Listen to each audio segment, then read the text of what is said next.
तो फिजिक्स या विषयाशी रिलेटेड होता. त्याच्यामध्ये पहिला प्रश्न असा होता की एका माकडाची क्षितिज लंब दिशेत 2.5 मीटर उडी मारण्याची क्षमता असल्यास त्या माकडाची हवेत उडी मारतानाची चाल किती, जीची व्हॅल्यू दिली. हे 4 पर्याय दिलेले आहेत. 7 मीटर पर सेकंड, 9 मीटर पर सेकंड, 7.5 मीटर पर सेकंड आणि 8 मीटर पर सेकंड. तर या प्रश्नाचं उत्तर मिळेल आपल्याला पर्याय क्रमांक 1, 7 मीटर प्रति सेकंड. दुसरा प्रश्न, एखादी वस्तू जमिनीवर मुक्तपणे पडत असल्यास तिची एकूण ऊर्जा, ह्याच्यासाठी 4 पर्याय दिले. त्यातला योग्य पर्याय आपल्याला निवडायचा आहे. की ती कमी होते, स्थिर असते, वाढते की सुरुवातीस वाढते व नंतर कमी होते. तर या प्रश्नाचं उत्तर आहे स्थिर असते. It remains unchanged. तिसरा प्रश्न आहे, समान वेग असणाऱ्या चेंडूपैकी क्रिकेटचा चेंडू थांबवण्यापेक्षा टेनिसचा चेंडू थांबवणे सोपे का असते. हे 4 पर्याय इथे दिलेले आहेत. तर यामधला चौथा जो पर्याय आहे, क्रिकेटच्या चेंडूचा संवेग म्हणजेच मोमेंटम हा टेनिसच्या चेंडूपेक्षा जास्त असतो. तर हा पर्याय आपल्याला पर्याय क्रमांक 4 मध्ये दिसतो. ओके, पुढचा चौथा प्रश्न असा आहे की एक विमान 3 मीटर पर सेकंड स्क्वेअर या त्वरणाने 30 सेकंद धावल्यानंतर हवेत झेपावते, तर विमानाने हवेत झेपावण्यापूर्वी किती अंतर पार केले. या प्रश्नाचं उत्तर आहे पर्याय क्रमांक 1. पुढचा 5वा प्रश्न, विद्युत परिपथात जोडल्या जाणाऱ्या घटकांची चिन्हे खाली दिली आहेत. ती आकृतीत योग्य ठिकाणी जोडून परिपथ पूर्ण करा. तर इथे या आर या ठिकाणी सी म्हणजे हे जे आपल्याला दिलेले व्होल्टमीटर ते आर या ठिकाणी असणार आहे. त्याच्यानंतर एस या ठिकाणी ए म्हणजेच रेजिस्टर असेल, पी या ठिकाणी बी म्हणजेच ॲमीटर आणि डी या ठिकाणी असणार आहे स्विच. म्हणजे ही जोडी आपल्याला कुठे दिसते तर पर्याय क्रमांक 4 मध्ये. त्यामुळे या प्रश्नाचं उत्तर पर्याय क्रमांक 4. त्याच्यानंतर पुढचा प्रश्न, जर आपण सपाट पृष्ठभागावर चालणाऱ्या गाडीचा वेग त्याच्या मूळ वेगाच्या 4 पट वाढवला तर गाडीची स्थितीज ऊर्जा टिंबटिंब. याच्यासाठी 4 पर्याय जे दिलेत त्यातला दुसरा जो पर्याय आहे बदलणार नाही, हे आपलं उत्तर आहे. It will not change. Okay, पुढचा प्रश्न, 2 चेंडूची वस्तुमाने m1 व m2 असून त्यांचा वेग अनुक्रमे v1 व v2 आहे, परंतु त्यांची गतिज ऊर्जा समान आहे. जर m1 बरोबर 4 m2 असेल तर v1 व v2 मध्ये कोणता संबंध आहे. हे 4 पर्याय. त्यातला पर्याय क्रमांक 3 मध्ये जो आपल्याला संबंध दिला आहे, v1 हे v2 पेक्षा हाफ असेल, v1 is equal to half of v2. तर पर्याय क्रमांक 3 हे या 7व्या प्रश्नाचं उत्तर. पुढचा प्रश्न आहे, 200 ग्रॅम वस्तुमानाची एक वस्तू सरळ रेषेत गतिमान आहे. बाजूची आकृती वस्तूचा वेग व वेळ यांचा आलेख दर्शवते, तर त्या वस्तूवर प्रयुक्त होणारे बल काढा. तर याचं उत्तर आहे पर्याय क्रमांक 2, 4 न्यूटन. पुढचा प्रश्न, खाली दिलेल्या विद्युत परिपथावरून विद्युतधारा I1 आणि विद्युतधारा I2 यांचे गुणोत्तर काढा. तर याच्यासाठी हे जे 4 पर्याय दिलेत त्यातला पर्याय क्रमांक 2 हे आपलं उत्तर आहे, 3:2. त्याच्यानंतर पुढचा प्रश्न, खाली दिलेल्या विद्युत परिपथात कोणत्या कळ बंद केल्यास बल्ब प्रकाशित होणार नाही. तर याच्यामध्ये आता हा प्रश्न, या प्रश्नाचं उत्तर,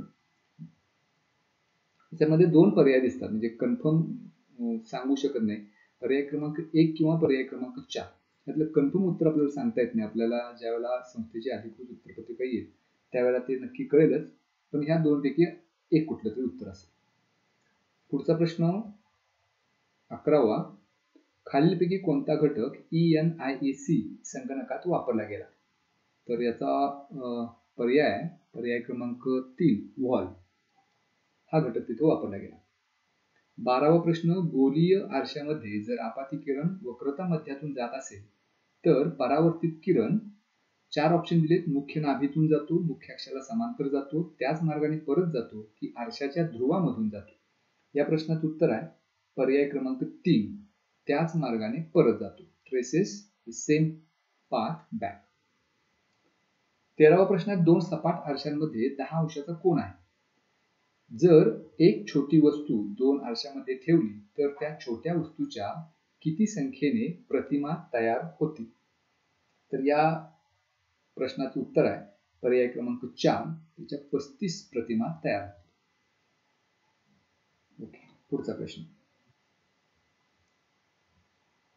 पुढचा 14वा प्रश्न आहे, गोलीय आरशामुळे होणारे विशालन खालीलपैकी कोणत्या सूत्राने दर्शवतात? h1 म्हणजेच वस्तूची उंची आणि h2 म्हणजेच प्रतिमेची उंची जर असेल तर ह्या चारपैकी कोणत्या सूत्रानं गोलीय आरशामुळे होणारे विशालन आपल्याला दाखवता येईल? तर याचं उत्तर आहे पर्याय क्रमांक 3, h2 डिवायडेड बाय h1. 15वा प्रश्न, दिलेल्या आकृतीमध्ये दोन समांतर आरसे दाखवले आहेत.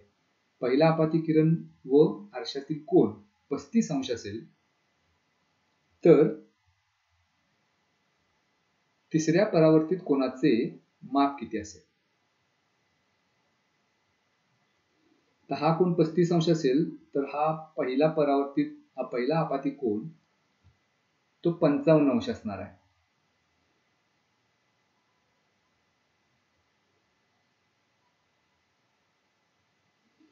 मग या पद्धतीने जर आपण विचार केला तर उत्तर आपल्याला मिळणार आहे 55 अंश, जे पर्याय क्रमांक 3 मध्ये दिले.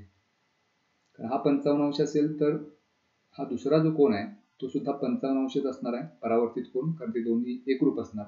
मग हा 55 असेल तर हा दुसरा आपाती कोन 55, परावर्तित कोन 55, पुन्हा हा 55 आणि शेवटचा कोन सुद्धा 55 अंश असणार. त्यामुळे 55 हे उत्तर येईल. 16वा प्रश्न आहे, एका ध्वनी लहरीची वारंवारता 350 हर्ट्झ आणि तरंगलांबी 30 सेमी असेल तर तो ध्वनी 12 सेकंदात किती अंतर पार करेल? यासाठी चार पर्याय दिलेत, 630, 800, 1260 की 1600 मीटर. या प्रश्नाचं उत्तर मिळेल 1260 मीटर, पर्याय क्रमांक 3. 17वा प्रश्न आहे, हायड्रोजन म्हणजेच H2 वायूचा रेणुभार 2 व ऑक्सिजनचा रेणुभार 32 असेल तर समान भौतिक स्थितीत हायड्रोजन व ऑक्सिजन वायूमध्ये ध्वनीच्या वेगाचे गुणोत्तर किती असेल? तर या प्रश्नाचं उत्तर पर्याय क्रमांक 1 आपल्याला मिळेल, 4:1. ओके, पुढचा प्रश्न 18वा, सोनारच्या साहाय्याने समुद्रातील पाण्यामध्ये ध्वनितरंग प्रक्षेपित केल्यानंतर 8 सेकंदाने प्रतिध्वनी प्राप्त झाला तर त्या ठिकाणी समुद्राची खोली किती असेल? समुद्रातील पाण्यामध्ये ध्वनीचा वेग 1500 मीटर प्रति सेकंद दिला. तर याचं कॅल्क्युलेशन केल्यानंतर उत्तर आपल्याला मिळेल पर्याय क्रमांक 4, 6000 मीटर. त्यामुळे या 18व्या प्रश्नाचं उत्तर पर्याय क्रमांक 4. त्यानंतर 19वा प्रश्न आहे, सुनील 2 भिंतींच्या मध्ये उभा आहे. त्याच्यापासून सर्वात जवळची भिंत 660 मीटर अंतरावर आहे. ओरडल्यानंतर 4 सेकंदानंतर त्याला पहिला प्रतिध्वनी ऐकू आला व नंतर 2 सेकंदानंतर दुसरा प्रतिध्वनी ऐकू आला तर ध्वनीचा हवेतील वेग किती असेल? चार पर्याय तिथं, 330 मीटर प्रति सेकंद, 450, 300 की 200 मीटर प्रति सेकंद. या प्रश्नाचं उत्तर 330 मीटर प्रति सेकंद आपल्याला मिळेल, म्हणजेच पर्याय क्रमांक 1. 20वा प्रश्न आहे, दृश्य प्रकाश किरणांची तरंग लांबी किती असते?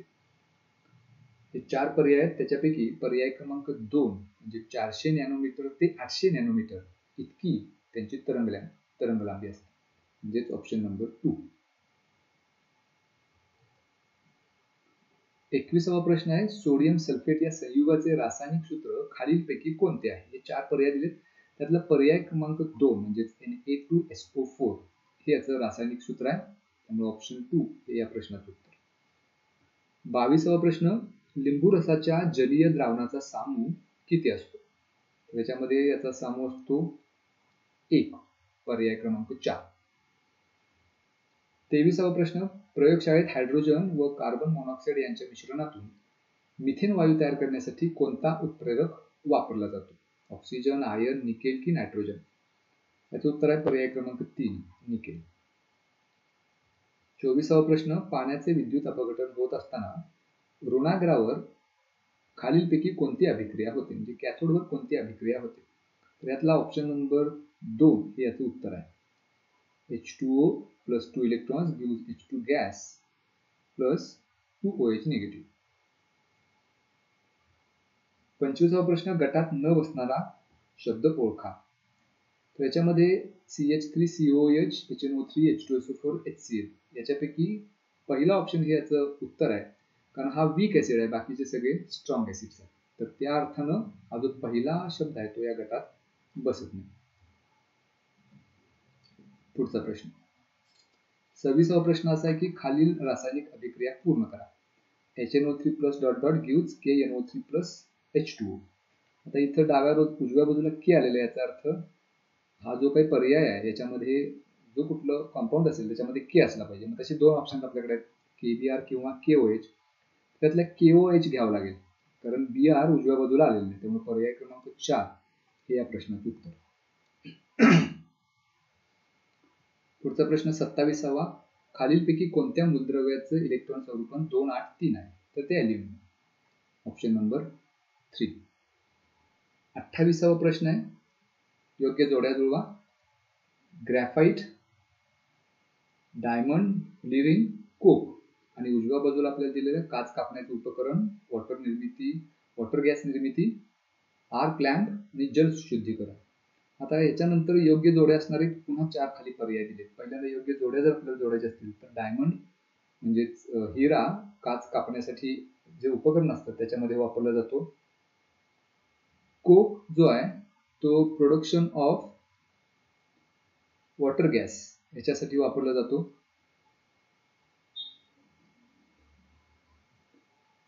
त्याच्यानंतर मग आता हा पर्याय 2 ला ए हे कुठं दिसते, किंवा 1 ला ग्रॅफाइट हा आर्क लॅम्प मध्ये वापरला जातो आणि फ्युलिरिन हा जलशुद्धीकरणासाठी. मग इथं आपल्याला जोड्या अशा मिळाल्या की 1 साठी सी, त्यानंतर 2 साठी ए, 3 साठी डी आणि 4 कोक साठी बी. म्हणजे 1 C, 2 A, 3 B, 4 B, C A D B असा ऑप्शन आपल्याला ऑप्शन 4 मध्ये दिसतो. त्यामुळे या प्रश्नाचं उत्तर ऑप्शन नंबर 4. पुढचा प्रश्न अमोनियम सायनेट या असेंद्रिय संयुगापासून खालीलपैकी कोणत्या शास्त्रज्ञाने युरिया संश्लेषित केला? या प्रश्नाचं उत्तर आहे वोहलर, ऑप्शन नंबर 2.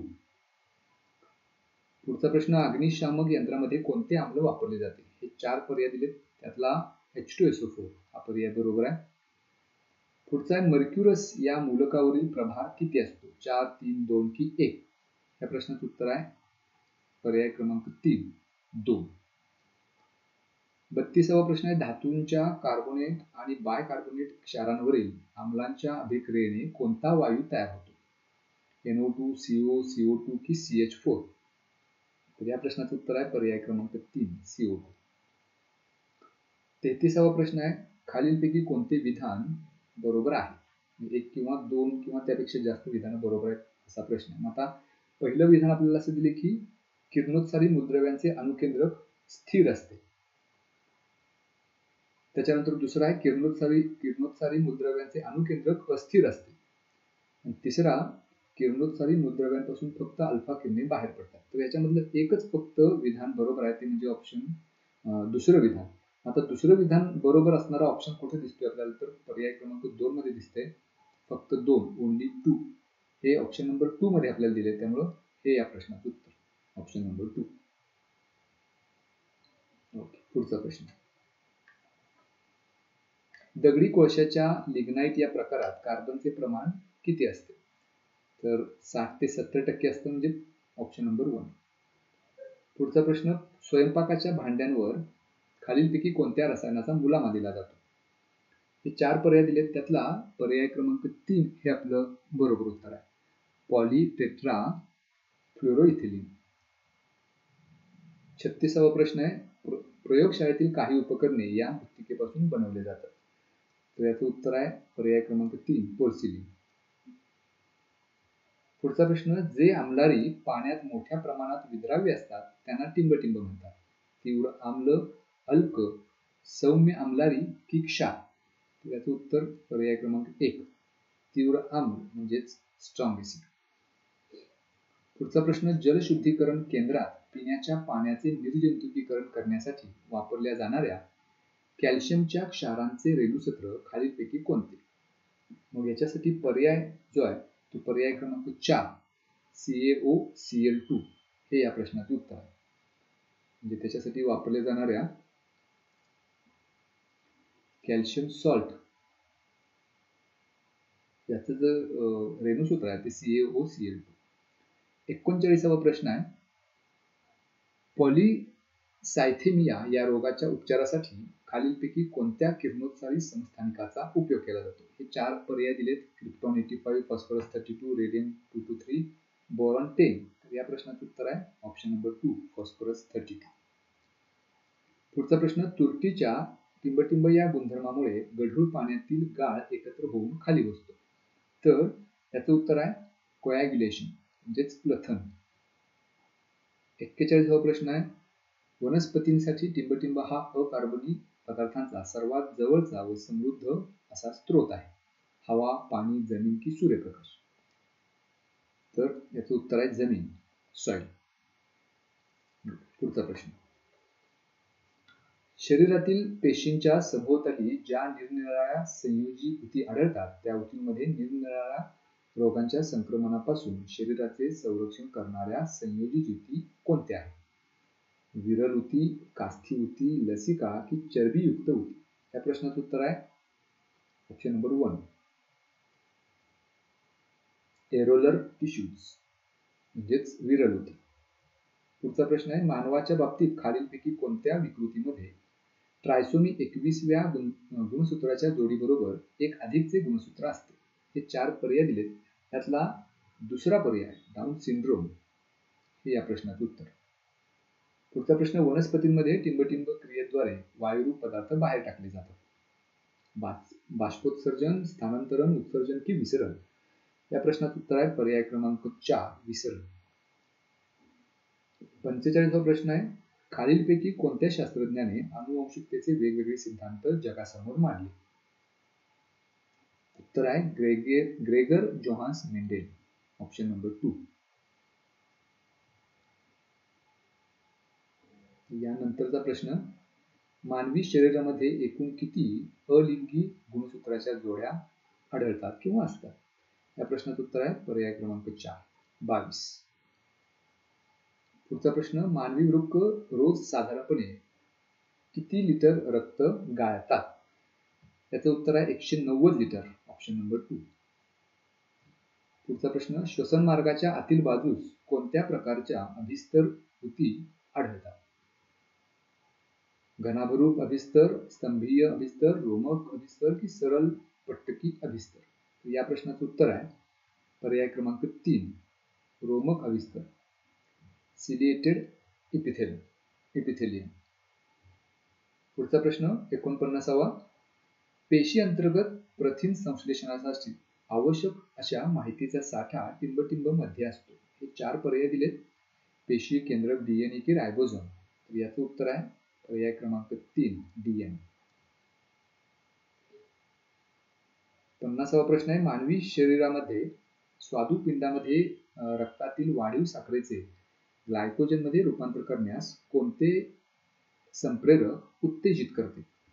या 4 पर्यायापैकी इन्सुलिन हे उत्तर आहे पर्याय क्रमांक 2.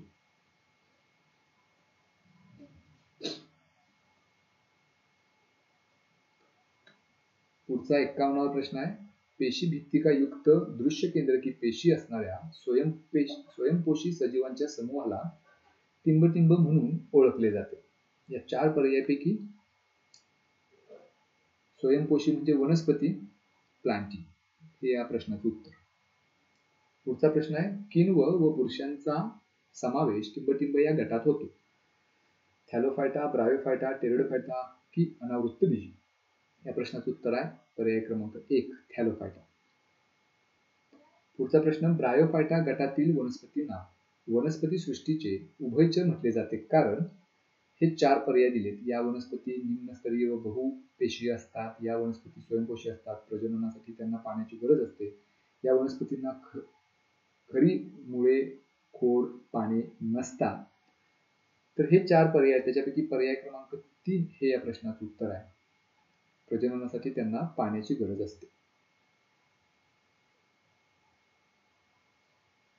पुढचा प्रश्न, जोड्या जुळवा असा आहे, त्याच्यामध्ये अ गटात उत्पादक, प्राथमिक भक्षक, द्वितीयक भक्षक, मिश्राहारी दिले, दुसऱ्या बाजूला माणूस, सिंह, हरिण आणि वनस्पती दिलेल्या आहे. तर याच्यामध्ये पहिला जो गट आहे म्हणजे 1 उत्पादक वनस्पती आहेत, 2C प्राथमिक भक्षक हरिण आहे, उत्पादक वनस्पती प्राथमिक भक्षक हरिण, द्वितीयक भक्षक सिंह आणि मिश्रहारी माणूस. तर हे ऑप्शन नंबर 1 मध्ये आपल्याला सर्व जोड्या बरोबर दिलेत, त्यामुळे या प्रश्नाचं उत्तर पर्याय क्रमांक 1. पुढचा 55वा प्रश्न असा आहे, 2 विधानं दिलेली आहेत, खालील विधान वाचून योग्य उत्तर ओळखा. पहिलं विधान आहे, अन्न साखळीत ऊर्जेचे हस्तांतरण होत असताना मूळ ऊर्जा कमी होत जाते. आणि दुसरं विधान, सजीव संख्या सुद्धा निम्न स्तराकडून उच्च स्तराकडे कमी कमी होत जाते. तर याच्यावर आधारित पुढे 4 विधानं दिलीत. विधान 1 व विधान 2 दोन्ही बरोबर. विधान 1 बरोबर आहे, परंतु विधान 2 चूक आहे. विधान 1 चूक आहे तर विधान 2 बरोबर आहे. दोन्ही विधाने 1 व 2 चूक आहे. यापैकी योग्य पर्याय कोणता? तर यातला पर्याय पहिला बरोबर आहे. विधान 1 व विधान 2 दोन्ही बरोबर आहे. So option 1, option first is the correct answer. पुढचा प्रश्न 56वा, इथेही जोड्या जुळवायच्या. लॅक्टोबॅसिलाई, रायबोझियम, पेनिसिलियम, क्लॉस्ट्रिडियम. या बाजूला अन्नातून विषबाधा, प्रतिजैविकाची निर्मिती, दुधापासून दही निर्मिती, नायट्रोजन स्थिरीकरण असे ऑप्शन दिलेले आहेत. तर योग्य जोड्या आपल्याला ऑप्शन नंबर 3 मध्ये दिसतात. म्हणजे पहिला आहे तो सी, लॅक्टोबॅसिलाई, दुधापासून दही निर्मिती. रायबोझियम दुसरा आहे तो डी, नायट्रोजन स्थिरीकरण, नायट्रोजन फिक्सेशनसाठी रायबोझियम महत्वाचा आहे. तिसरा पेनिसिलियम, त्याच्यासाठी बी आहे, त्याच्यापासून प्रतिजैविकाची अँटीबायोटिक्सची निर्मिती होते. आणि क्लॉस्ट्रिडियम याच्यापासून अन्नातून विषबाधा होऊ शकते. तर या योग्य जोड्या. 57वा प्रश्न, योग्य जोड्या जुळवा. याच्यामध्ये 2 कॉलम आहेत, एड्स, कावीळ, बर्ड फ्लू, डेंग्यू. आणि दुसऱ्या बाजूला त्याच्यासाठी रिस्पॉन्सिबल घटक दिलेत, डासांचा दंश, दूषित पाणी व अन्न, रोगी व्यक्तीचे रक्त, रोगी पक्षी. तर यातला पर्याय क्रमांक 3 मध्ये योग्य जोड्या दिलेल्या आहेत. 1C, 2B, 3D आणि 4A. तर हे या प्रश्नाचा अचूक उत्तर. पुढचा 58वा प्रश्न आहे, खालील विधान वाचून योग्य उत्तर लिहा. पहिलं विधान आहे, टेट्रासायक्लिन हे विस्तृत क्षेत्र प्रतिजैवक आहे. दुसरं, अँपिसिलिन हे मर्यादित क्षेत्र प्रतिजैवक आहे. याच्यासाठी 4 ही विधानं, 4 पर्याय आपल्याला दिले. त्यातला पहिला पर्याय आहे, विधान 1 व विधान 2 दोन्ही बरोबर. विधान 1 व 2 दोन्ही चूक. विधान 1 चूक आहे, विधान 2 बरोबर आहे. आणि चौथा पर्याय, विधान 1 बरोबर आणि विधान 2 चूक आहे. तर यापैकी कोणता पर्याय हे आपलं उत्तर आहे? तर यातलं पहिला पर्याय हे आपलं उत्तर आहे, विधान 1 व 2 दोन्ही बरोबर. पुढचा प्रश्न आहे, IMD म्हणजे टिंबटिंब. 4 आपल्याला पर्याय दिलेत, त्यातला तिसरा पर्याय हा बरोबर आहे, इंडियन मेटेरिओलॉजी डिपार्टमेंट. 60वा प्रश्न, तिथेही जोड्या जुळवायच्या आहेत. घरगुती कचरा, औद्योगिक कचरा, जैव वैद्यकीय कचरा, आण्विक कचरा. आणि ब कॉलम मध्ये गाळ, ड्रेसिंग, सिरियम 141, वाया गेलेले अन्न असे पर्याय दिलेत. त्यातला दुसरा जो पर्याय आहे त्याच्यामध्ये सर्व जोड्या योग्य आहेत. म्हणजे पहिला डी, घरगुती कचरा, वाया गेलेले अन्न आहे. दुसऱ्याला ए, औद्योगिक कचरा म्हणजेच गाळ आहे. त्याच्यानंतर जैव वैद्यकीय कचरा म्हणजेच ड्रेसिंग आणि आण्विक कचरा सिरियम 141. तर पर्याय क्रमांक 2 हे याचं उत्तर. ओके, पुढचा प्रश्न, ऑनलाईन शिक्षण पद्धतीमध्ये 200 विद्यार्थ्यांनी नाव नोंदणी केली आहे. यापैकी 90 विद्यार्थ्यांनी गणित विषयासाठी, 70 विद्यार्थ्यांनी विज्ञान विषयासाठी आणि 30 विद्यार्थ्यांनी दोन्ही विषयांसाठी नोंदणी केली आहे. किती विद्यार्थ्यांनी दोन्हीपैकी एका विषयासाठी नाव नोंदणी केली आहे? या प्रश्नाचं उत्तर आहे पर्याय क्रमांक 4, 100. कारण 90 विद्यार्थ्यांनी गणित विषयासाठी नोंद केलेली आहे आणि विज्ञान विषयासाठी 70 विद्यार्थ्यांनी नोंद केली आणि 30 जे आहेत ते दोन्हीसाठी आहेत. मग ह्या 90 मधून जर 30 वजा केले तर 60 असे विद्यार्थी आहेत ज्यांनी फक्त गणितासाठी केलेले. 70 मधून जर 30 वजा केले तर 40 विद्यार्थी असे येतील ज्यांनी फक्त विज्ञानासाठी केलेले. मग आता फक्त एका विषयासाठी नोंदणी करणारे कसे काढायचे? तर या 60 आणि 40 ची करायची बेरीज, जी 100 येईल. त्यामुळे पर्याय क्रमांक 4 हे या प्रश्नाचं उत्तर. 62वा प्रश्न आहे, जर संच ए बरोबर 1, 3, 4, 7, 8 असे आपल्याला 5 घटक त्याच्यामध्ये दिलेले, तर संच ए चे एकूण किती उपसंच असू शकतात ज्यामध्ये फक्त 3 घटक असतील? आता याच्यासाठी आपण सरळ हे मांडू शकतो. म्हणजे पहिल्यांदा 1, 3, 4, त्यानंतर 1, 3 7 म्हणजे 1 आणि 3 फिक्स ठेवूया. पुन्हा 1 आणि 3 जर फिक्स ठेवले आणि पुढचा घटक 8 घेतला तर 1 आणि 3 फिक्स ठेवून हे 3च घटक मिळतील. त्याच्यानंतर आता पहिला घटक 1 आहे तसंच ठेवूया आणि 3 च्या ऐवजी आता 4 घेऊ. मग 1 4 7 4च्या पुढचा अंक घेऊया कारण 1 4 3 घेतलेला आहे आपण. पुन्हा 1 आणि 4 फिक्स ठेवूया, त्याच्या पुढचा 8 घेऊ. आता 4 घेऊन सुद्धा संपले. आता 7 पहिल्यांदा घेऊया आणि त्याच्या पुढे 8 एवढीच जोडी एक सुरुवातीनं एवढ्याच उपसंच आपल्याला मिळणार आहे. आता 3 सुरुवातीला घेऊया, त्याच्यानंतर 4 घेऊ 7 घेऊ, पुन्हा 3 आणि 7 आणि 8 घेऊ, पुन्हा एकदा 3 4 आणि 8 घेऊ. आता 3 घेऊन 3 सुरुवातीला घेऊन एवढ्याच जोड्या मिळतील किंवा एवढेच उपसंच मिळतील. आणि आता सर्वात शेवटी 4 सुरुवातीला घेतलं तर 7 आणि 8 एवढेच मिळणार आहे. 4 3 1 4 1 3 असे अगोदर घेतले त्यामुळे ते डबल होणार, त्यामुळे आपण ते मोजले नाही. हे सर्वांची जर आपण काउंटिंग केलं तर ते एकूण मिळतात 10. त्यामुळे 10 हे या प्रश्नाचं उत्तर आहे. एकूण उपसंच तयार होतील 10. ओके, पुढचा प्रश्न 63वा. जर x बरोबर 3 वजा 2 वर्गमुळात 2 तर x वर्ग अधिक 1/x वर्ग या राशीची किंमत किती?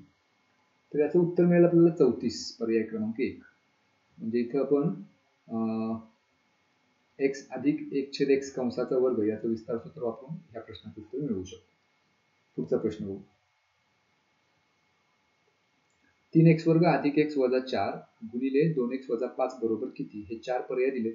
ह्या त्रिपदीनं द्विपदीला गुणायचं आहे. गुणाकार केल्यानंतर ह्यापैकी आपल्याला एक कुठलं तरी उत्तर मिळणार आहे. तर हे सिम्प्लिफाय करत गेलो तर सर्वात शेवटी आपल्याला मिळेल ऑप्शन नंबर 2 मध्ये दिलेली बैजिक राशी म्हणजे 6x चा घन वजा 13x वर्ग वजा 13x अधिक 20. त्यामुळे option number 2 is the correct answer. पुढचा प्रश्न 65वा आहे. जर x वर्ग वजा 1 हा ax⁴ plus bx³ plus cx² plus dx plus c या बहुपदीचा अवयव असेल तर खालीलपैकी कोणते विधान सत्य आहे?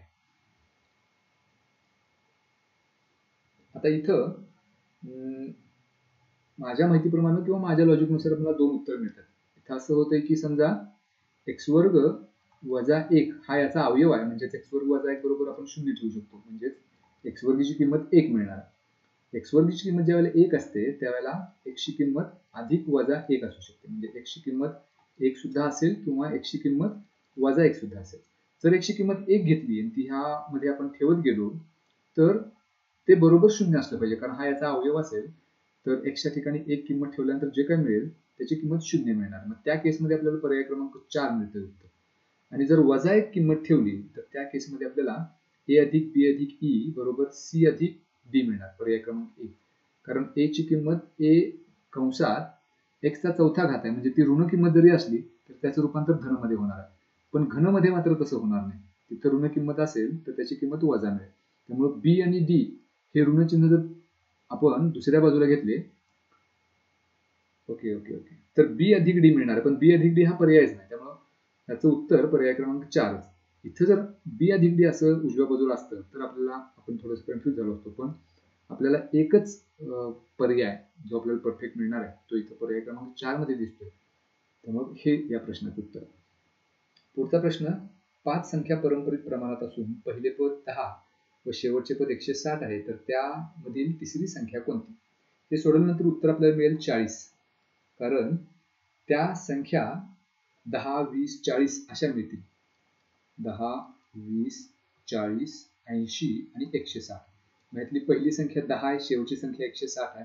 म्हणजे कोणत्या प्रमाणात वाढत गेल्यात, म्हणजे पारंपरिक प्रमाणाचा अर्थ 10 ची दुप्पट 20 20 ची दुप्पट 40 40 ची दुप्पट 80 80 ची दुप्पट 160 आहे. मध्ये कोणती संख्या मिळते आपल्याला तर 40. त्यामुळे हे या प्रश्नाचं उत्तर पर्याय क्रमांक 3. ऋतू होडीने पाण्याच्या प्रवाहाच्या दिशेने 20 किलोमीटर अंतर 2 तासात आणि प्रवाहाच्या विरुद्ध दिशेने 4 किलोमीटर अंतर 2 तासात कापते, तर होडीचा संत पाण्यातील वेग व पाण्याच्या प्रवाहाचा वेग किती, असा प्रश्न आपल्याला विचारला. मग ह्या इथं संत पाण्यातील होडीचा संत पाण्यातील वेग याच्यासाठी x घेऊ, पाण्याच्या प्रवाहाचा वेग याच्यासाठी y घेऊ आणि त्या पद्धतीने एक समीकरण तयार करून दिलेल्या माहितीनुसार जर तसं समीकरण तयार केलं आणि आपण सोडवलं तर उत्तर आपल्याला मिळेल पर्याय क्रमांक 3 मध्ये दिलेलं उत्तर 4 किलोमीटर प्रति तास आणि 6 किलोमीटर प्रति तास. म्हणजे याच्यासाठी आपण लॉजिक थोडंसं असं वापरू शकतो की पहिल्या वाक्यात असं दिले की 20 किलोमीटर अंतर 2 तासात पार केलेलं आहे. मग अंतर आहे 20 आणि संथ पाण्यातील वेग x आपण जर घेतला, पाण्याच्या प्रवाहाचा वेग y घेतला, तर पाण्याच्या प्रवाहाच्या सोबत जात असताना त्या दोन्हीचा वेग ऍड होणार. म्हणजे होडीचा संथ पाण्याचा वेग असणारच आहे, शिवाय पाण्याच्या प्रवाहाचा वेग पण असणार आहे. त्यामुळे ह्याला भागताना भागायचं आहे x अधिक y. तर अंतर भागिले हे आपल्याला मिळाले वेग. अंतर भागिले वेग बरोबर वेळ आपल्याला मिळतो आणि वेळ आपल्याला दिलाय 2 तास. त्यामुळे त्याच्यात बरोबर लिहायचं 2 तास. त्यानंतर हे जर आपण सोडवलं समीकरण तर 20 गुणिले 1 म्हणजे 20 आणि 2 गुणिले x अधिक y. जर 2 ह्या बाजूला घेतले तर छेदात जातील म्हणजे 20/2 उत्तर मिळेल 10. म्हणजे एक समीकरण आपल्याला असं मिळेल x अधिक y बरोबर 10. हे एक समीकरण मिळालं. त्यानंतर दुसऱ्या वाक्यामध्ये आपल्याला असं दिले की प्रवाहाच्या विरुद्ध दिशेने 4 किलोमीटर अंतर 2 तासात काढ. म्हणजे अंतर आता 4 किलोमीटर आहे. त्याला भागायचं आहे कितीनं? तर आता प्रवाहाच्या दिशेच्या विरुद्ध दिशेने जायचं आहे. म्हणजे ह्या दोन्हीचा वजाबाकी आपल्याला करावा लागेल. म्हणजे होडीचा संथ पाण्याचा जो वेग आहे त्याच्यातून पाण्याच्या प्रवाहाचा वेग वजा करायचा म्हणजे x वजा y करायचा. आणि ह्या वेळेला किती वेळ लागलाय? तर 2 तास. मग त्याचा छेद 1 हे जर सोडवलं तर उत्तर आपल्याला मिळेल 4 बरोबर 2 कंसात x वजा y.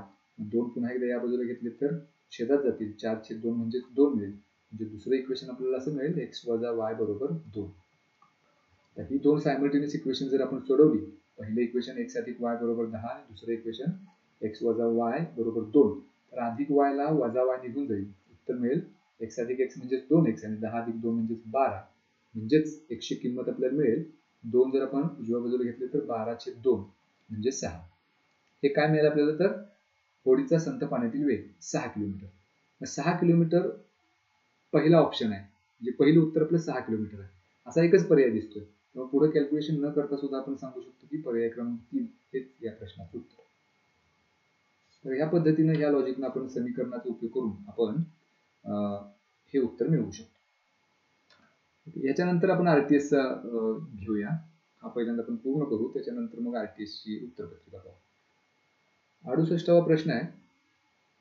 जर 2a वजा 3b बरोबर 1, 5a अधिक 2b बरोबर 50, तर a वजा b ची किंमत किती?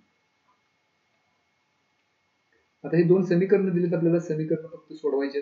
जर ही समीकरण आपण समान केली म्हणजे 2a वजा 3b बरोबर 1 घेतले, 5a अधिक 2b बरोबर 50 घेतले, यातले कुठले तरी चल आपण समान करूया. म्हणजे इथं b चं चल जर समान केलं तर आपल्याला समीकरण 1 ला 2 न गुणावं लागेल, समीकरण 2 ला 3 न गुणावं लागेल आणि मग सहगुणक समान होतील आणि मग ह्यांची बेरीज वजाबाकी एकमेकांना एलिमिनेट केलं तर सर्वात शेवटी उत्तर मिळेल 3. त्यामुळे a वजा b ची किंमत आपल्याला 3 मिळेल. पुढचा प्रश्न. राजू शेठ यांनी काच उद्योगात 5 लाख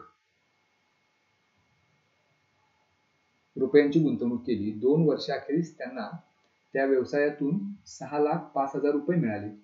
गुंतवणुकीची रक्कम वगळता मिळालेला नफा त्यांनी 4/3 या प्रमाणात अनुक्रमे मुदत ठेव व शेअर्स मध्ये गुंतवला. तर त्यांनी मुदत ठेवीमध्ये गुंतवलेली रक्कम किती? हे 4 पर्याय दिलेत. त्यांनी 5 लाखाची गुंतवणूक केलेली आहे आणि त्यांना मिळाले 6,05,000. म्हणजे यांना फायदा निव्वळ किती मिळाला? तर 1,05,000 एवढा फक्त फायदा आहे. तर पुढे असं दिले की गुंतवणुकीची रक्कम वगळता म्हणजे हा जो मिळालेला फायदा आहे तो त्यांनी 4/3 या प्रमाणात विभागला. जर समान पटीने आपण गुणलं तर ते होईल 4x आणि 3x. 4x अधिक 3x उत्तर 7x येईल. तरी एकूण गुंतवलेली रक्कम म्हणजे 7x जी 1,05,000 आहे. मग x ची किंमत काढायला हे 7 जर आपण डाव्या बाजूला घेतले तर छेदात जातील आणि 7 ने जर भाग घालवला तर 7 1 7 3 शिल्लक राहील, 7 35 निव्वळ 0. म्हणजे x ची किंमत 15,000 मिळेल. ही समानपट 15,000. मग शेअर मध्ये आपल्याला प्रश्न विचारलाय की मुदत ठेव व शेअर मध्ये गुंतवलेली रक्कम किती?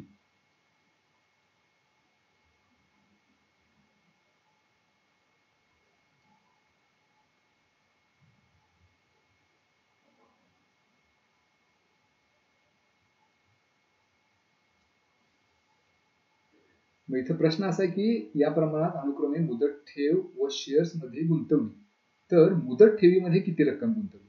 मुदत ठेवीमधलं प्रमाण आहे 4 म्हणजे 4x. मग x ची किंमत 15,000 काढलेली आहे, त्याला 4 न गुणायचं. 15,000 गुणिले 4 म्हणजेच 60,000. त्यामुळे पर्याय क्रमांक 2 हे आपलं उत्तर येईल. पुढचा प्रश्न 17 40 45 ते 55 या वर्गाचा वर्गमध्य किती. वर्गमध्य काढताना बरोबर त्याचा मध्य आपण घेतो, सरासरी घेतो. मग 45 आणि 55 याची सरासरी 50 येईल. त्यामुळे पर्याय क्रमांक 1 हे उत्तर याचं. पुढचा प्रश्न खालीलपैकी कोणते बिंदू एकरेषीय नाहीत. आता ह्याच्यामध्ये एकरेषीय बिंदू असण्यासाठी ही जी अंतर 3 दिली आहेत त्यापैकी कुठल्याही 2 अंतरांची बेरीज तिसऱ्या इतकी असली पाहिजे. जर असेल तर ते एकरेषीय, जर नसेल तर एकरेषीय नाही. मग पहिल्यामध्ये 7 आणि 3 ची बेरीज 10 मिळते, त्यामुळे हे बिंदू एकरेषीय आहे. दुसऱ्यामध्ये सर्वात लहान अंतर आपण बघूया, 6 आणि 4 ची बेरीज 10 मिळते पण इथं 8 आहे, त्यामुळे हे बिंदू एकरेषीय नाही. तिसऱ्यामध्ये 9 आणि 7 ची बेरीज 16, हे बिंदू एकरेषीय आहे. शेवटच्या मध्ये 11 आणि 8 19, इथं 12 दिले, हे नाही. म्हणजे पर्याय क्रमांक 1 आणि 3 मध्ये जे बिंदू दिले ते एकरेषीय आहे. असा पर्याय आपल्याला कुठे दिलाय तर पर्याय क्रमांक 3 आहे. त्यामुळे हे या प्रश्नाचं उत्तर. पुढचा प्रश्न त्रिकोण एबीसी मध्ये कोण x बरोबर कोण a बरोबर x अंश, कोण b बरोबर 3x अंश आणि कोण c बरोबर 5x अंश. तर सर्वात मोठ्या कोणाचे माप किती. जर इथं याचं प्रमाण घेतलं, या सर्वांची बेरीज केली, x अधिक 3x अधिक 5x, उत्तर 9x मिळेल. 9x बरोबर 180, म्हणजेच x ची किंमत मिळेल 20. मग 20 गुणिले 5 म्हणजेच 5x हा सर्वात मोठा कोण आहे. 20 गुणिले 5 म्हणजे 100. त्यामुळे पर्याय क्रमांक 4 हे याचं उत्तर येईल. 73वा प्रश्न असा आहे ज्याच्यामध्ये आपण कर्णावर त्रिकोण एबीसी मध्ये कोण b बरोबर 90 अंश, ab बरोबर 12 आणि bc बरोबर 9 असं दिलं असेल तर कर्णावर हा लंब काढलाय. मग काटकोन त्रिकोणात कर्णावर काढलेला लंब हा कर्णाच्या निमपट असतो. या गुणधर्माचा जर उपयोग केला तर उत्तर याचं मिळेल 7.5, कारण या त्रिकोणाचा कर्ण मिळणार आहे 15. 15 ची निमपट म्हणजे 7.5. तर हा जो प्रश्न आहे 74वा, याचं उत्तर मलाही अजून जमलेलं नाही. बघा, तुम्हाला जर कोणाला लक्षात आलं याचं उत्तर काय आहे तर ते एक्सप्लेनेशन सहित कमेंट करा. आपण पुढच्या प्रश्नात बघू. 75वा प्रश्न आहे खालीलपैकी कोणते विधान असत्य आहे. गुणधर्म दिलेत चौकोनाचे. पहिला आहे चौरसाचे कर्ण सम्मुख कोण दुभागतात, हे बरोबर विधान आहे. समभुज चौकोनाचे कर्ण परस्परांचे लंब दुभाजक असतात, हेही बरोबर आहे. आयताचे कर्ण एकरूप असतात, हेही बरोबर आहे. समांतरभुज चौकोनाचे कर्ण परस्परांचे लंब दुभाजक असतात, हे मात्र चुकीचे विधान आहे. त्यामुळे ऑप्शन नंबर 4 हे याचं अचूक उत्तर आहे. कारण आपल्या प्रश्नात विचारले की असत्य विधान कोणतं, तर हे विधान असत्य आहे. कारण समांतरभुज चौकोनाचे कर्ण परस्परांचे दुभाजक असतात, ते लंब दुभाजक नसतात. पुढचा प्रश्न, इथे वर्तुळ केंद्रातून जीवेवर काढलेले लंब तो जीवेस दुभागतो, या गुणधर्माचा उपयोग करून हे सोडवायचं आहे. हे जर पूर्ण सोडवलं तर उत्तर आपल्याला मिळेल 2. सो ऑप्शन नंबर 1 हे याचं उत्तर. पुढचा प्रश्न 77वा आहे साइन वर्ग 10 अधिक साइन वर्ग 20 अधिक साइन वर्ग 30 अधिक साइन वर्ग 40 50 या पद्धतीने. साइन वर्ग 10 आणि साइन वर्ग 80 जे आहे, तर साइन वर्ग 80 च्या ठिकाणी आपण असं लिहू शकतो कॉस वर्ग 90 वजा 80, कारण हे रिलेशन आहे साइन आणि कॉस मधलं. म्हणजे sine square theta is equal to किंवा sine theta is equal to cos 90 minus theta, हा गुणधर्म आहे. त्याच्यानुसार या साइन वर्ग 80 च्या ठिकाणी कॉस वर्ग 90 वजा 80 म्हणजेच कॉस वर्ग 10 असे लिहिता येईल. आता साइन वर्ग 10 प्लस कॉस वर्ग 10 याची किंमत 1 मिळेल. त्याच पद्धतीने साइन वर्ग 20 आणि साइन वर्ग 70 याच्यासाठी सुद्धा तेच लॉजिक आपल्याला वापरता येईल. साइन वर्ग 30 आणि साइन वर्ग 60 याच्यासाठी तेच लॉजिक वापरता येईल. आणि साइन वर्ग 40 आणि साइन वर्ग 50 याची किंमत सुद्धा 1 मिळणार आहे. म्हणजे एकूण इथे जोड्या झाल्या 4, म्हणजे 4 वेळा आपल्याला 1 किंमत मिळणार आहे. मध्ये मध्ये त्यांची बेरीज आहे, म्हणजे 1 अधिक 1 अधिक 1 अधिक 1. हे या 4 जोड्यांच्यासाठी झालं. या 4 जोड्या मिळून आपल्याला 4 किंमत मिळणार आहे, म्हणजे 1 अधिक 1 अधिक 1 अधिक 1. म्हणजे सर्वांची बेरीज आपल्याला 4 मिळते. आणि सर्वात शेवटी हे जे आहे ते विसरायचं नाही, ते साइन 90 अंश. साइन 90 ची किंमत 1 आहे, 4 अधिक 1 उत्तर मिळेल 5. त्यामुळं आपलं उत्तर आहे या 4 पैकी पर्याय क्रमांक 4, ज्याच्यामध्ये 5 हे उत्तर आपल्याला दिले. त्यामुळे हे या प्रश्नाचं उत्तर. तर पुढचा प्रश्न आहे शंकूच्या तळाचे क्षेत्रफळ 400 पाय सेमी वर्ग व त्याची उंची 15 सेमी आहे, तर शंकूचे वक्र पृष्ठफळ किती, असा प्रश्न आहे. आता इथं शंकूच्या तळाचे क्षेत्रफळ 400 पाय दिले. शंकूचा जो तळ असतो तो वर्तुळाकार असतो. वर्तुळाकार किंवा वर्तुळाचे क्षेत्रफळ म्हणजे पाय r वर्ग, ज्याची किंमत आपल्याला दिली 400 पाय. या पायला पाय जर निघून गेले तर r वर्ग बरोबर 400 म्हणजे r ची किंमत 20 मिळेल. म्हणजे ही मिळाली आपल्याला त्रिज्या. मग आता शंकूसाठी दोन उंची असतात. हा जर शंकू असेल तर याच्यामध्ये ही या केंद्रातून याच्यावर काढलेलं लंब म्हणजे ही लंब उंची झाली, जी h अक्षराने दाखवतो आपण, आणि ही तिरकस उंची, आणि ही आहे ती रेडियस. याच्यामध्ये रिलेशन काय तर l वर्ग बरोबर h वर्ग अधिक r वर्ग. मग l ची किंमत तिरकस उंची आपल्याला काढायची आहे, कारण वक्र पृष्ठफळासाठी जे सूत्र आपण वापरणार त्याच्यामध्ये पाय r l लागणार. मग h म्हणजेच उंची, तर त्याची उंची आपल्याला दिलेली आहे ह्या प्रश्नामध्ये. शंकूची उंची आहे 15, त्यामुळे 15चा वर्ग, r ची किंमत आताच आपण काढली 20 म्हणजे 20चा वर्ग, 15चा वर्ग 225 अधिक 20चा वर्ग 400, 225 अधिक 400 उत्तर मिळेल 625 बरोबर l चा वर्ग. l ची किंमत काढायला दोन्ही बाजूचं वर्गमूळ घ्यायचं, 625 वर्गमूळ 25 ही l ची किंमत मिळाली. आणि आता सूत्र वक्र पृष्ठफळाचं पाय r l. मग पाय आपण आहे तसंच घेऊया. r ची किंमत आहे 20 आणि l ची किंमत काढली आपण 25. मग 20 गुणिले 25 म्हणजेच काय, 25 गुणिले 50 आणि वर 2 शून्य, 500 पाय हे आपलं उत्तर. हा पर्याय आपल्याला पर्याय क्रमांक 3 मध्ये दिला आहे. त्यामुळे हे या प्रश्नाचं उत्तर. पुढचा प्रश्न, p वजा 3 3 q 5 वजा 4 r 6 वजा 6 s वजा 7 वजा 7 t वजा 2 4 यापैकी चौथ्या चरणातील बिंदू कोणते? फोर्थ क्वाड्रंट मधले म्हणजेच अशा पद्धतीने जर कार्टेशियन कोऑर्डिनेटचे आपण 4 भाग केले तर हा पहिला क्वाड्रंट, हा दुसरा क्वाड्रंट, हा तिसरा आणि हा चौथा. प्रत्येक क्वाड्रंट मध्ये साइन जे आहे, पहिल्यामध्ये दोन्ही कोऑर्डिनेट्स प्लस प्लस असतात, दोन्ही कोऑर्डिनेट्स पॉझिटिव्ह, दुसऱ्यामध्ये minus plus, X coordinate negative, Y coordinate positive, तिसऱ्यामध्ये दोन्ही निगेटिव्ह, चौथ्यामध्ये एक्स पॉझिटिव्ह आणि वाय निगेटिव्ह. मग आपल्याला विचारले की चौथ्या चरणातील बिंदू कोणते? मग चौथ्या चरणातील बिंदू शोधायला आपल्याला असे पॉइंट शोधायचे आहेत ज्यांचा एक्स कोऑर्डिनेट पॉझिटिव्ह असेल आणि वाय कोऑर्डिनेट निगेटिव्ह असेल. त्यांची किंमत काही असू दे, आपल्याला फक्त त्यांचं साइन बघायचं आहे. ह्या दिलेल्या सगळ्या बिंदूंपैकी असे कोणकोणते बिंदू आहेत ज्याचा एक्स कोऑर्डिनेट पॉझिटिव्ह आहे आणि वाय कोऑर्डिनेट निगेटिव्ह आहे? तर असा एक पॉइंट आपल्याला दिसेल Q, ज्याचा एक्स कोऑर्डिनेट 5 आहे +5 आणि वाय कोऑर्डिनेट निगेटिव्ह आहे. त्याच्यानंतर आणखी एक R आहे, ज्याचा एक्स कोऑर्डिनेट पॉझिटिव्ह आहे, वाय कोऑर्डिनेट निगेटिव्ह आहे. असे दोनच पॉइंट्स आहेत Q आणि R, ज्याचा एक्स कोऑर्डिनेट पॉझिटिव्ह आणि वाय कोऑर्डिनेट निगेटिव्ह आहे. मग हे आपलं उत्तर. पॉइंट Q आणि R हे दोन चौथ्या चरणात आहेत, फोर्थ क्वाड्रंटमध्ये. आणि हे कुठे दिले आपल्याला तर ऑप्शन 2 मध्ये. So option 2 is the correct answer. पुढचा प्रश्न आहे, cos θ is equal to 69 divided by 39. तर tan θ ची किंमत किती? इथं साइन, टॅन, कॉस यांचे रिलेशन वापरू शकतो, किंवा cos θ म्हणजेच काय, समजा हा आपण राईट अँगल ट्रायंगल काढला, त्याच्यामध्ये हा अँगल θ घेतला, हा 90 डिग्री घेतला, तर θ साठी cos ची व्हॅल्यू काय, तर θ ची डेफिनेशन आहे opposite side adjacent side divided by हायपोटेन्यूज.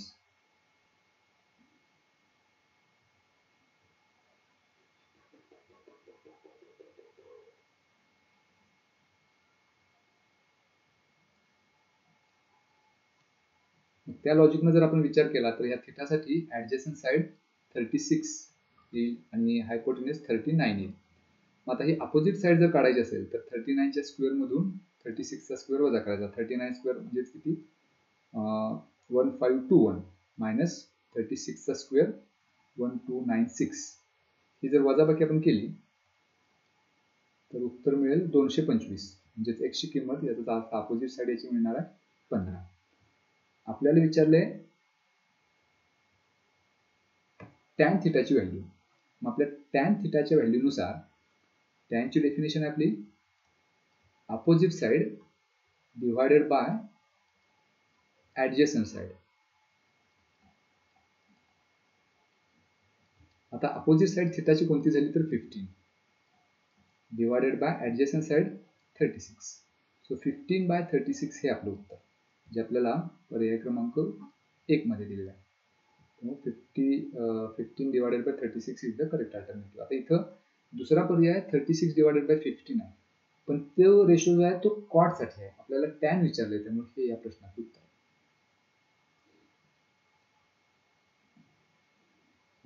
पुढचा प्रश्न आहे 7 into 9 is equal to 56, 11 into 13 is equal to 132, 15 into 17 is equal to 240 असेल तर 13 गुणिले 15 बरोबर किती? हे थोडंसं लॉजिक आहे आपलं. 7 आणि 9चा गुणाकार 56 नाही, पण 7 आणि 8चा गुणाकार 56 आहे, म्हणजे 9च्या ठिकाणी 8 घेतलेला आहे.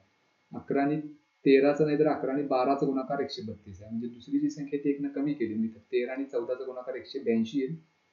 चौथा पर्याय हे आपलं उत्तर. थोडंसं फास्ट आपण इथून पुढे घेऊ.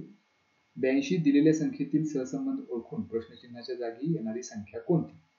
तर याचं उत्तर येईल पर्याय क्रमांक 1, 90. पुढचा प्रश्न आहे वडिलांचे वय मुलीच्या वयाच्या दुप्पट आहे. जर 20 वर्षापूर्वी वडिलांचे वय मुलीच्या वयाच्या 10 पट होते तर वडिलांचे सध्याचे वय किती? तर त्याचं उत्तर येतं पर्याय क्रमांक 2, 45 इयर्स.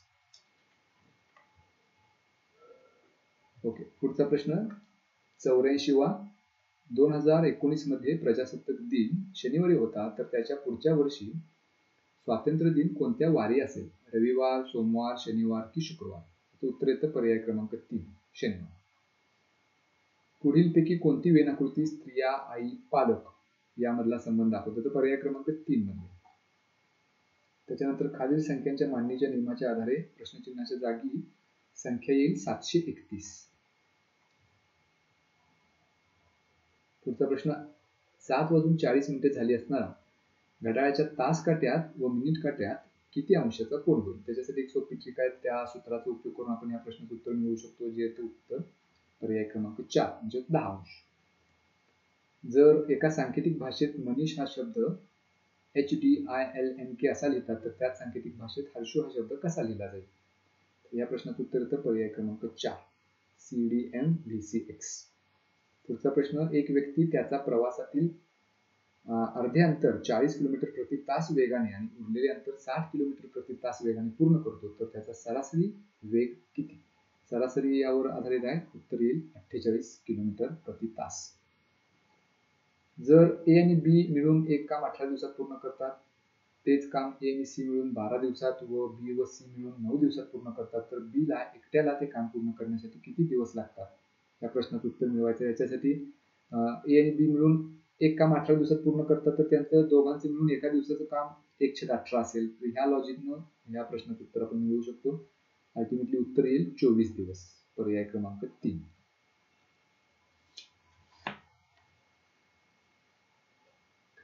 पुढचा प्रश्न जिम कार्बेट नॅशनल पार्क कोणत्या राज्यात आहे? तर ते आहे उत्तराखंडमध्ये, ऑप्शन नंबर 2. दुसरा पंचगंगा नदी कोणत्या नदीची उपनदी आहे? तर ती आहे कृष्णा नदीची उपनदी. त्यानंतरचा पुढचा प्रश्न निळ्या आकाशासाठी स्वच्छ हवेचा 5वा आंतरराष्ट्रीय दिवस, ज्याला स्वच्छ वायू दिवस असेही म्हणतात, कोणत्या दिवशी साजरा केला जातो? त्याच्यासाठी ऑप्शन नंबर 3, 7 सप्टेंबर हे या प्रश्नाचं उत्तर. पुढचा प्रश्न सदर्न बर्ड विंग बटरफ्लाय हे कोणत्या राज्याचे फुलपाखरू आहे? याचं उत्तर आहे पर्याय क्रमांक 1, कर्नाटक. पुढचा प्रश्न रेड पांडा कार्यक्रमात कोणत्या प्राणी उद्यानाची WAZA संवर्धन पुरस्कार 2024 साठी अंतिम फेरीत निवड झाली आहे? तर याचं उत्तर आहे पर्याय क्रमांक 1, पद्मजा नायडू हिमालयन प्राणी उद्यान. 96वा प्रश्न आहे कोणत्या देशाच्या पर्यावरण संरक्षण संस्थेने सर्व प्रकारच्या प्राणघातक कार्सिनोजेन एस्बेस्टॉसवर बंदी घातली आहे? तर याचं उत्तर आहे युनायटेड स्टेट्स. पुढचा प्रश्न आहे 26 मे 2024 रोजी बंगालच्या उपसागरात 2024च्या पहिल्या मान्सूनपूर्व चक्रीवादळाचे नाव काय आहे? तर याचं उत्तर आहे पर्याय क्रमांक 4, चक्रीवादळ रेमल. 98वा प्रश्न जागतिक पृथ्वी दिन 2024 ची थीम काय होती? तर हे 4 पर्याय आहेत. तर याची थीम होती प्लॅनेट वर्सेस प्लास्टिक, प्लॅनेट विरुद्ध प्लास्टिक. 99वा प्रश्न आहे कुनो नॅशनल पार्क मध्ये अलीकडेच म्हणजेच मार्च 2024 मध्ये कोणत्या मादी चित्ताने 5 शावकांना जन्म दिला? गौरी, गामिनी, चित्रा की लैला? या प्रश्नाचं उत्तर आहे पर्याय क्रमांक 2, गामिनी. शेवटचा प्रश्न कोणते भारतीय शहर जगातील सर्वाधिक प्रदूषित महानगर क्षेत्र म्हणून उदयास आले? त्याचं उत्तर बेगुसरा, पर्याय क्रमांक 4. तर ह्या पद्धतीनं जवळपास 100 पैकी 99 प्रश्न याची उत्तरं आपण इथं पाहिली. ही उत्तरं पाहत असताना याचा फक्त अंदाज तुम्हाला परीक्षेसाठी यावा आणि याची उत्तरं काय असतील आणि आपला स्कोर कितीपर्यंत जाऊ शकेल याचा अंदाज यावा म्हणून हा व्हिडिओ होता. अधिकृत उत्तरसूची ज्यावेळेला आपल्या संस्थेची येईल त्यानुसारच तुम्ही ते पुन्हा कन्फर्म करा. तरी सुद्धा एखाद दुसरा प्रश्न सोडला तर बाकीचे जवळपास प्रश्न जर चूक असेलच माझ्याकडून जर काही कॅल्क्युलेशन करताना काही चूक झाली असेल तर ती एखाद दुसऱ्या प्रश्नासाठी होऊ शकते. तरी सुद्धा आपल्याला अंदाज यावा की आपले गुण किती जातात त्याच्यासाठी हा व्हिडिओ होता. हा सेशन आपण इथे थांबूया. Thanks for watching.